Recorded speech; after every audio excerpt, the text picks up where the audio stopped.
KaraokeBooks. Pride and Prejudice. Written by Jane Austen. Audiobook. Chapter 20. Mr. Collins was not left long to the silent contemplation of his successful love, for Mrs. Bennet, having dawdled about in the vestibule to watch for the end of the conference, no sooner saw Elizabeth open the door and with quick step pass her towards the staircase, than she entered the breakfast-room, and congratulated both him and herself in warm terms on the happy prospect of their nearer connection.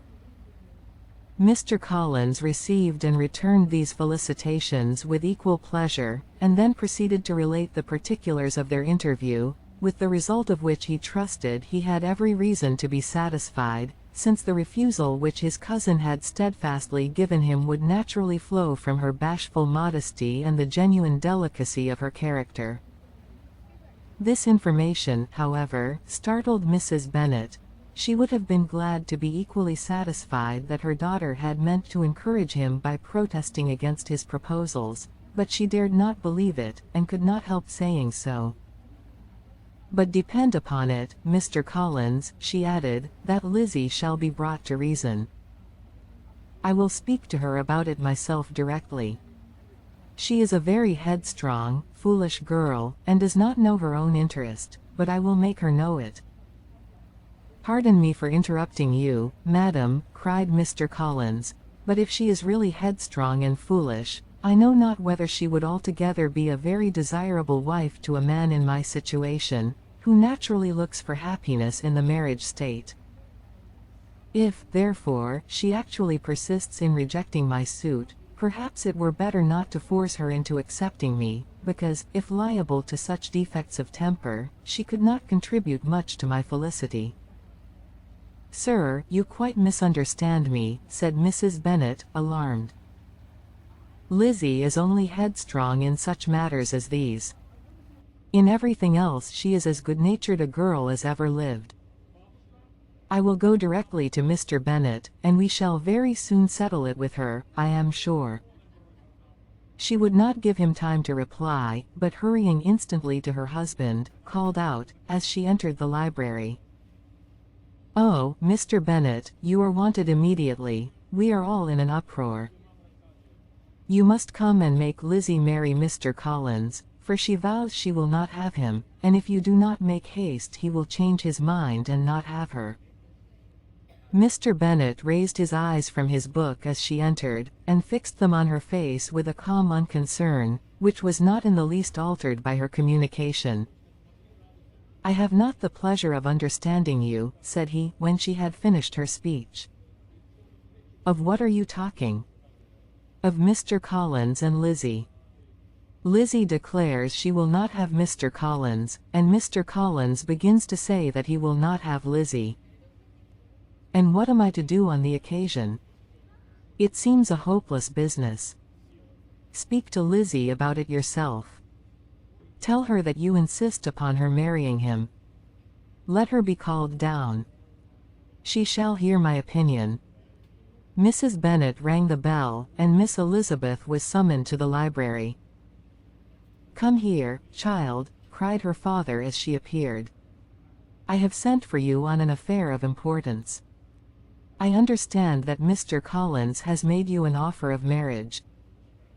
Is it true?" Elizabeth replied that it was. "Very well, and this offer of marriage you have refused?" "I have, sir." "Very well. We now come to the point. Your mother insists upon your accepting it. Is it not so, Mrs. Bennet?" "Yes, or I will never see her again. An unhappy alternative is before you, Elizabeth. From this day you must be a stranger to one of your parents. Your mother will never see you again if you do not marry Mr. Collins, and I will never see you again if you do." Elizabeth could not but smile at such a conclusion of such a beginning, but Mrs. Bennet, who had persuaded herself that her husband regarded the affair as she wished, was excessively disappointed. "What do you mean, Mr. Bennet, by talking in this way? You promised me to insist upon her marrying him." "My dear," replied her husband, "I have two small favors to request. First, that you will allow me the free use of my understanding on the present occasion, and, secondly, of my room. I shall be glad to have the library to myself as soon as may be." Not yet, however, in spite of her disappointment in her husband, did Mrs. Bennet give up the point. She talked to Elizabeth again and again, coaxed and threatened her by turns.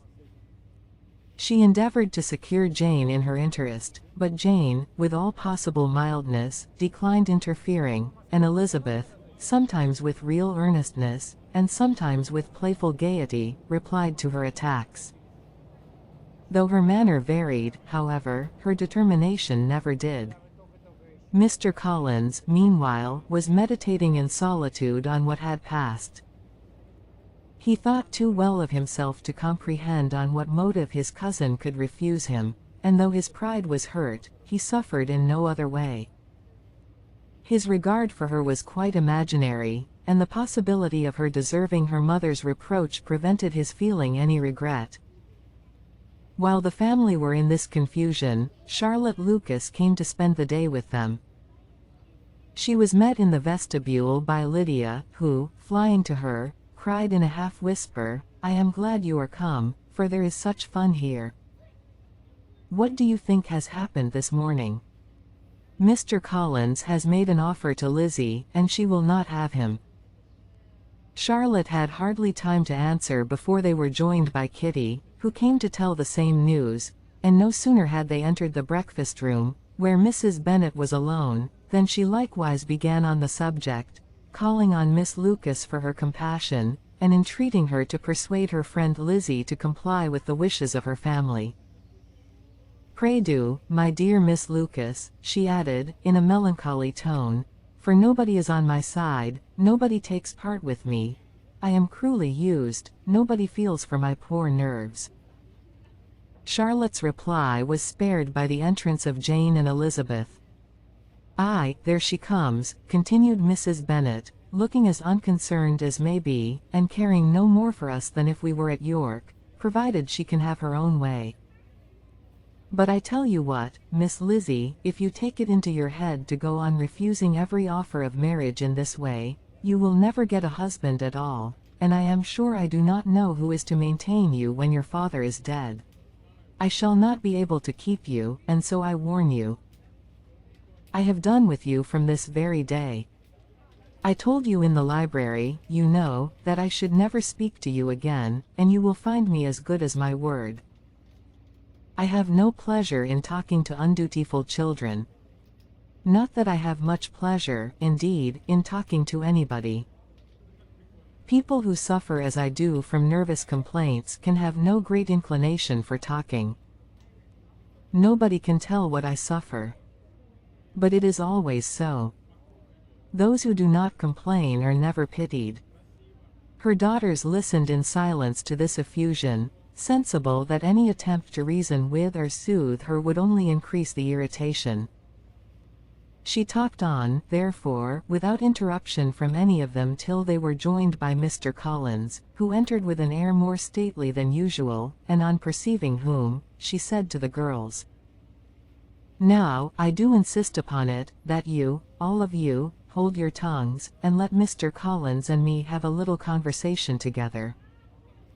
Elizabeth passed quietly out of the room, Jane and Kitty followed, but Lydia stood her ground, determined to hear all she could, and Charlotte, detained first by the civility of Mr. Collins, whose inquiries after herself and all her family were very minute, and then by a little curiosity, satisfied herself with walking to the window and pretending not to hear. In a doleful voice Mrs. Bennet thus began the projected conversation. "Oh, Mr. Collins." "My dear madam," replied he, "let us be forever silent on this point." "Far be it from me," he presently continued, in a voice that marked his displeasure, "to resent the behavior of your daughter. Resignation to inevitable evils is the duty of us all, the peculiar duty of a young man who has been so fortunate as I have been, in early preferment, and, I trust, I am resigned. Perhaps not the less so from feeling a doubt of my positive happiness had my fair cousin honored me with her hand, for I have often observed that resignation is never so perfect as when the blessing denied begins to lose somewhat of its value in our estimation. You will not, I hope, consider me as showing any disrespect to your family, my dear madam, by thus withdrawing my pretensions to your daughter's favor, without having paid yourself and Mr. Bennet the compliment of requesting you to interpose your authority in my behalf.